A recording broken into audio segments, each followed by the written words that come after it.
Sebuah patung biawak yang berdiri di Desa Krasak, Kecamatan Slomerto, Kabupaten Wonosobo, belakangan mencuri perhatian publik. Bentuknya yang menyerupai biawak sungguhan tengah memanjat batu membuatnya viral di media sosial. Patung ini bahkan kini menjadi ikon baru di jalur Wonosobo, Banjarnegara. Uniknya, meski tampil memukau, biaya pembuatannya tak menguras anggaran seperti proyek-proyek serupa di daerah lain. Patung biawak ini hanya menelan biaya sekitar 50 juta rupiah dan bukan berasal dari APBN maupun APBD. Inisiatif pembangunan tugu datang dari para pemuda Karang Taruna Desa Krasak. Proyek ini digarap langsung oleh Arianto, seniman lokal asal Wonosobo yang akrab disapa Ari. Tribunbanyumas.com berkesempatan berbincang langsung dengan sosok di balik karya ikonik tersebut.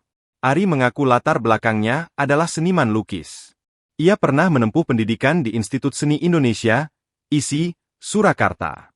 Namun seiring waktu, ia mulai mengasah kemampuan membuat patung secara otodidak.